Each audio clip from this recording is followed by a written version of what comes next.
Hello and welcome. Today we will discuss about chapter 2 of Economic Survey of Haryana. आज का जो हमारा discussion रहेगा वो चैप्टर 2 है इकोनॉमिक सर्वे हरियाणा का, और उसमें हम देखेंगे कि 2021-22 के अंदर हरियाणा एज ए स्टेट उसकी पब्लिक फाइनेंस की क्या सिचुएशन रही, कहाँ कहाँ से जो रिसोर्सेज रेज किए गए और कहाँ कहाँ पे उनको स्पेंड किया गया, किस तरीके से इस्तेमाल किया गया, क्या एफिशिएंसी रही, ये सारी चीज़ें हम डिस्कस करने वाले हैं। तो आइए स्टार्ट करते हैं। देखिए, सबसे पहले तो हमें ये पता होना चाहिए कि पब्लिक फाइनेंस होता क्या है। तो जब भी पब्लिक फाइनेंस की बात आती है, पब्लिक फाइनेंस का मतलब ये होता है कि कोई भी कंट्री या स्टेट कहाँ से अपने रिसोर्स मोबिलाइज कर रहा है और किस तरीके से यूटिलाइज कर रहा है, किस तरीके से मैनेज कर रहा है, कौन सी पॉलिसीज हैं जिसके थ्रू उन रिसोर्सेज का इफेक्टिवली इस्तेमाल किया जा सके। तो ये होता है पब्लिक फाइनेंस। तो थियोरेटिकली देखते हैं तो public finance is the study of role of government in the economy. किस तरीके का role? To raise the resources and utilize them, कि कैसे सरकार को रिसोर्सेज रेज करने हैं और किस तरीके से उनका यूटिलाइजेशन करना है। It is the management of state revenue expenditure debt through various government and quasi government institutions, कि जो स्टेट या कंट्री के रेवेन्यू और एक्सपेंडिचर या इवन कहीं से लोन लिया है उसको किस तरीके से मैनेज करना है, किसके through various institutions and policies. This is very important because देखिए, किसी भी स्टेट या सरकार के पास कितने भी अच्छे रिसोर्सेज हों, अगर उनका अच्छे से इस्तेमाल नहीं किया जाएगा, इफ़ेक्टिवली इस्तेमाल नहीं किया जाएगा, तो उन रिसोर्सेज का कोई फ़ायदा नहीं है। इसका हम एग्जांपल देख सकते हैं अफ्रीकन कंट्रीज़। आज के टाइम पे तो चलो सर्विस सेक्टर बहुत ज़्यादा आ गया, लेकिन एक टाइम पे जिसके पास नेचुरल रिसोर्सेज होते थे वही कंट्री रिच होता था। लेकिन अफ्रीका में आज भी पॉवर्टी है, क्योंकि they did not know how to use their resources effectively.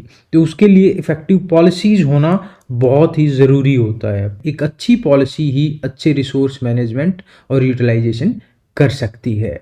आगे है कंपोनेंट्स ऑफ पब्लिक फाइनेंस, की पब्लिक फाइनेंस के मेन कंपोनेंट्स क्या क्या होते हैं। तो पहला है एफिशिएंट अलोकेशन ऑफ रिसोर्सेज, कि रिसोर्सेज को अच्छे से इस्तेमाल करना। जैसे कि मान के चलो आपने कितना बजट या कितने रिसोर्सेज शिक्षा को दिए, स्वास्थ्य को दिए, क्योंकि they are the primary requirements of any country. किसी भी कंट्री के लिए शिक्षा और स्वास्थ्य सबसे पहले इंपॉर्टेंस पे आते हैं, तो उसको कितने अलोकेट किए गए। तो इस तरीके से सेक्टर्स को प्रायोरिटाइज किया जाता है और उस प्रायोरिटी के बेसिस पे ही रिसोर्स अलोकेट किए जाते हैं।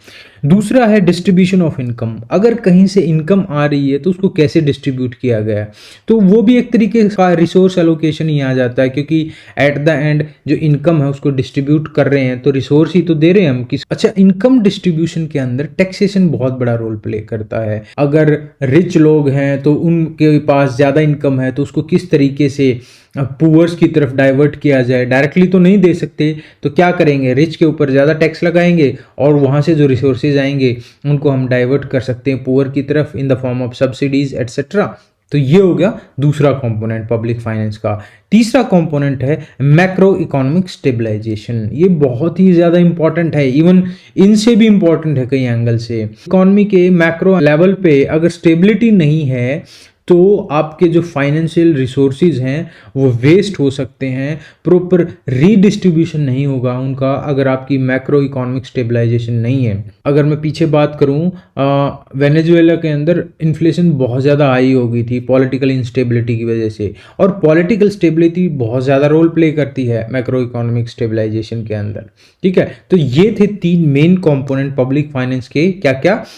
Efficient allocation of resources, distribution of income and macro economic stabilization.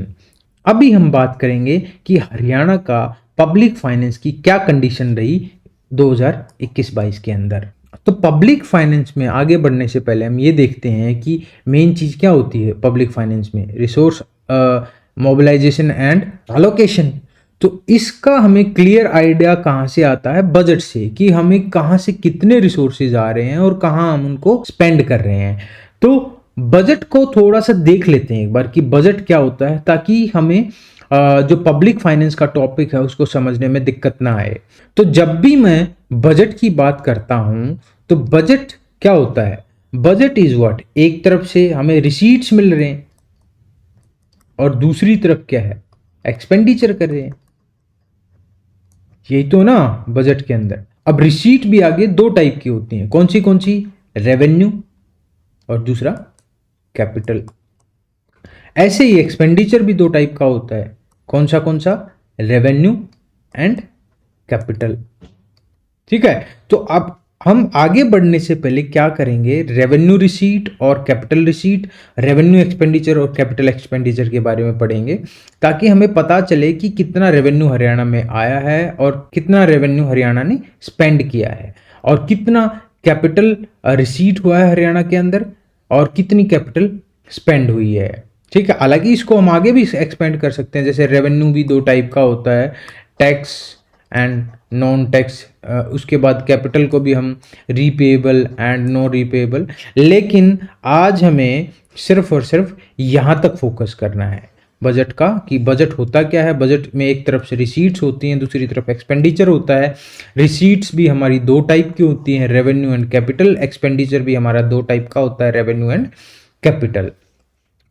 ठीक है, तो 2021-22 के अंदर अगर मैं रेवेन्यू रिसीट्स एंड एक्सपेंडिचर की बात करूं तो एक्सपेक्टेड जो रेवेन्यू रिसीट्स हैं वो लगभग 88,000 करोड़ के आसपास है, और एक्सपेंडिचर जो है लगभग 1,16,000 या 17,000 करोड़ के आसपास है। तो इतना ज़्यादा हम स्पेंड कर रहे हैं, जो हमारी रेवेन्यू रिसोर्सेज हैं उनसे हम ज़्यादा, तो यहाँ हम घाटे में जा रहे हैं। लगभग 28-30 हज़ार करोड़ के आसपास घाटा हो रहा है। तो एक बार हम ना ये देख लेते हैं कि रेवेन्यू रिसीट और एक्सपेंडिचर होता क्या है।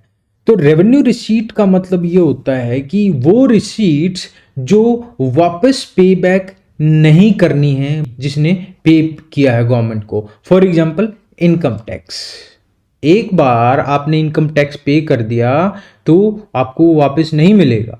दूसरा एग्जाम्पल, फॉर एग्जाम्पल आपका चालान कट गया कहीं पे, ठीक है, और चालान जो भर दिया तो सरकार के खाते में गया वो, अब वो वापस तो आपको नहीं मिलेगा। तो ये भी क्या है, ये भी एक तरीके का वन वे ट्रांजैक्शन है। तो इसको ना थोड़ा सा इजी बनाने के लिए आपको ये ध्यान रखना है कि रेवेन्यू रिसीट हो या एक्सपेंडिचर हो, they are one way transactions, two way transaction नहीं होता। और जो कैपिटल एक्सपेंडिचर या रिसीट होती है, they are two way transaction. तो ये होता है आपका रेवेन्यू रिसीट, जिसमें जो पेई है उसको वापस नहीं मिलेगा पैसा जो उसने पे किया है। तो आगे देख लेते हैं रेवेन्यू एक्सपेंडिचर। रेवेन्यू एक्सपेंडिचर में भी यही होता है कि वो वन वे ट्रांजैक्शन है। फॉर एग्जाम्पल अगर मैं बात करूं सैलरीज, गवर्नमेंट ने एक बार किसी एम्प्लॉय को सैलरी दे दी तो वो उसको वापस तो नहीं लेगी। पेंशन दे दिया वो वापस नहीं लेगी। सब्सिडीज दे दी वो वापस नहीं लेगी। तो वो भी क्या हो रहा है, एक्सपेंडिचर हो रहा है सरकार का, और वो वन वे है, मतलब उसको वापस नहीं मिलने वाला। It's a part of government expenditure that does not result in creation of asset. ये भी खास बात है। अब किसी को सैलरी दी या पेंशन दी तो कोई एसेट तो क्रिएट नहीं हो रहा। एसेट कैसे क्रिएट होता है, फॉर एग्जाम्पल कोई हॉस्पिटल बनाया, कोई स्कूल बनाया, तो वहाँ क्या हो रहा है, एसेट क्रिएट हो रहा है। यहाँ पे कोई भी एसेट क्रिएट नहीं हो रहा है। तो ये हो जाएगा आपका रेवेन्यू एक्सपेंडिचर। तो एक बार दोबारा नज़र डाल लेते हैं इसके ऊपर। ये देखो 2018-19 से लेके 21-22 तक का डेटा है। अगर आप रेवेन्यू वाले चार्ट पे देखोगे तो जो रेवेन्यू रिसीट है वो बढ़ती ही जा रही है हर साल। हालांकि रेवेन्यू एक्सपेंडिचर भी बढ़ता जा रहा है। तो एक ग्रोइंग इकोनॉमी में होता है कि सरकार थोड़ा सा एक्स्ट्रा ही खर्च करती है जो उसके पास रिसोर्सेज आते हैं, क्योंकि उसके मोबिलाइजेशन के अलग अलग तरीके होते हैं।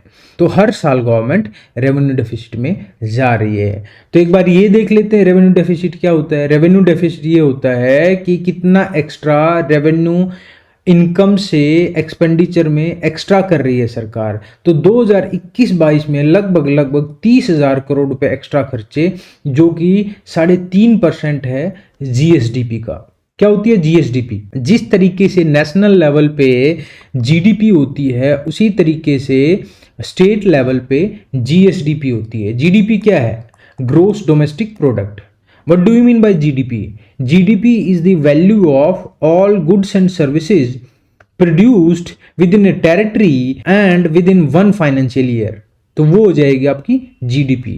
ऐसे ही जीएसडीपी एक स्टेट के अंदर जो गुड्स एंड सर्विसेज प्रोड्यूस की गई हैं एक साल के अंदर, उनकी जो वैल्यू है वो हो जाएगी आपकी जीएसडीपी। तो हरियाणा की जीएसडीपी का लगभग 3.5% का रेवेन्यू डेफिसिट इस साल हुआ है। अगर मैं यही बात 2020-21 के लिए करूं तो उस टाइम पे ये 2.73% ऑफ जीएसडीपी था और लगभग 21,000 करोड़ के आसपास था। तो अब की बार रेवेन्यू डिफिसिट लगभग 8 या 9,000 करोड़ रुपए बढ़ गया है। So this was about revenue deficit. आगे देखते हैं कैपिटल रिसीट एंड एक्सपेंडिचर कि कैपिटल रिसीट क्या होता है और कैपिटल एक्सपेंडिचर क्या होता है। ये देखो, कैपिटल रिसीट बहुत ज़्यादा है और एक्सपेंडिचर कम है, तो यहाँ पे कितना ज़्यादा एक्स्ट्रा पैसा हमें मिल रहा है। जो हमें रेवेन्यू डेफिसिट हो रहा है तो उसके लिए कुछ ना कुछ तो रिसोर्स मोबिलाइजेशन करना पड़ेगा ना उस घाटे को कवर करने के लिए। तो क्या किया जाता है, कैपिटल जो रिसीट्स हैं उनका इनफ्लो बढ़ाया जाता है। अगर मैं 2018-19 से 21-22 तक देखूं तो कैपिटल रिसीट्स बढ़ती ही जा रही हैं, एक्सेप्ट दिस। यहाँ पे क्या था, कोरोना की वजह से जो लॉकडाउन वगैरह था तो उस साल कैपिटल रिसीट्स इतनी ज़्यादा नहीं आई। उस साल लगभग 27,000 करोड़ के आसपास थी। अब की बार लगभग 40,000 करोड़ के आसपास कैपिटल रिसीट्स हरियाणा सरकार ने रेज की हैं। तो देख लेते हैं कैपिटल रिसीट्स क्या होती हैं। तो पहली बात तो मैंने आपको बताया था, they are two way transactions. क्या होता है इन ट्रांजेक्शन्स में, दैट आइदर क्रिएट लाइबिलिटी और reduce the financial assets.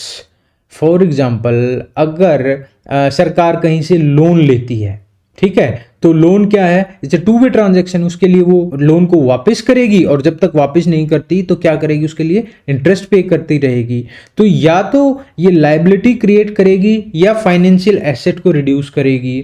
For example, सरकार ने अपना कोई पीएसयू है उसको बेच दिया, अगर उसने बेच दिया तो पीएसयू के बदले क्या मिल रहा है उनको, पैसा। So it's a two way transaction. तो यहाँ पे क्या हुआ, यहाँ पे उसने अपने फाइनेंशियल एसेट घटा दिए, ठीक है। तो capital receipts are both debt and non debt receipts, दोनों तरीके के होते हैं कैपिटल रिसिप्ट्स। आपके डेट क्रिएटिंग भी होते हैं और नॉन डेट क्रिएटिंग। अगर लोन लिया तो क्या होगा आपका, वो डेट क्रिएटिंग हो गया, और अगर आपने एसेट बेच दिया कोई तो क्या होगा, नॉन डेट क्रिएट। अच्छा, एसेट बेचना हर टाइम खराब बात नहीं होती है।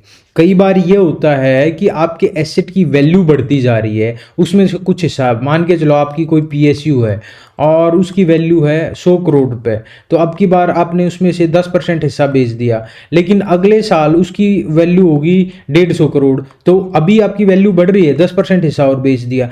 तो कई बार रिसोर्सेज रेज करने के लिए सरकार अपना हिस्सा बेचती रहती है। Recovery of loan is also included in capital receipt. कई बार क्या होता है, सरकार ने कहीं पे लोन दे रखा होता है और जब उस लोन की रिकवरी होती है तो बहुत बड़ा मोटी अमाउंट होती है, तो उसको भी आप कैपिटल रिसीट के अंडर ही इंक्लूड करेंगे।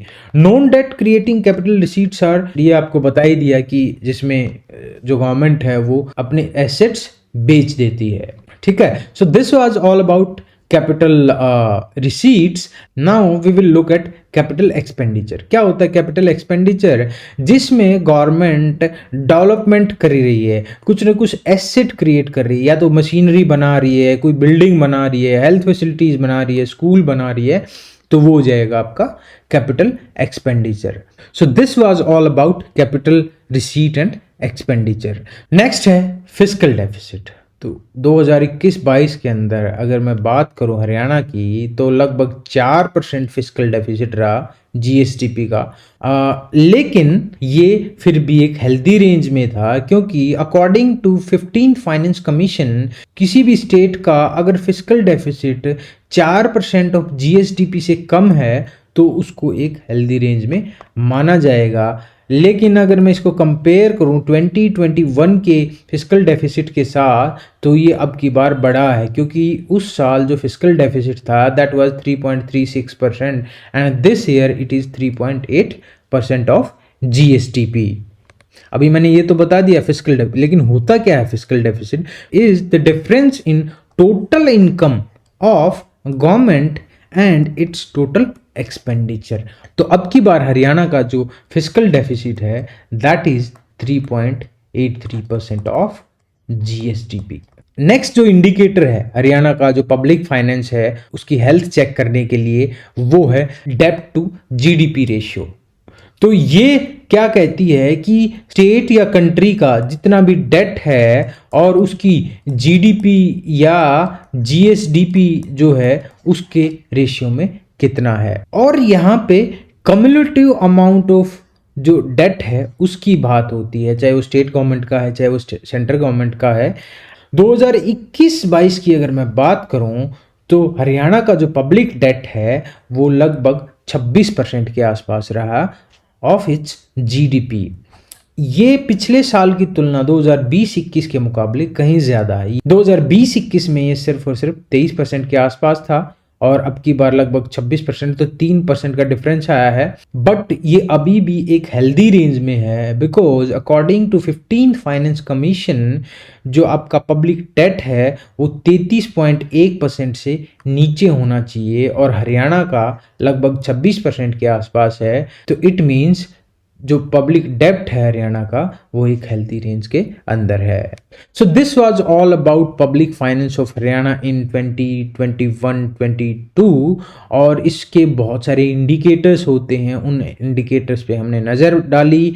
तो इसमें सबसे पहले हमने देखा रेवेन्यू के एंगल से कि रेवेन्यू रिसीव्ड क्या है और रेवेन्यू एक्सपेंडिचर क्या है। फिर हमने कैपिटल रिसीट और कैपिटल एक्सपेंडिचर के बारे में देखा और उसके बाद हमने देखा कि जो अलग अलग मैक्रो इकोनॉमिक इंडिकेटर्स हैं लाइक डेब्ट टू जीडीपी रेशियो और फिर फिस्कल डेफिसिट, उनके एंगल से भी हमने देखा कि हरियाणा का पब्लिक फाइनेंस की क्या कंडीशन है।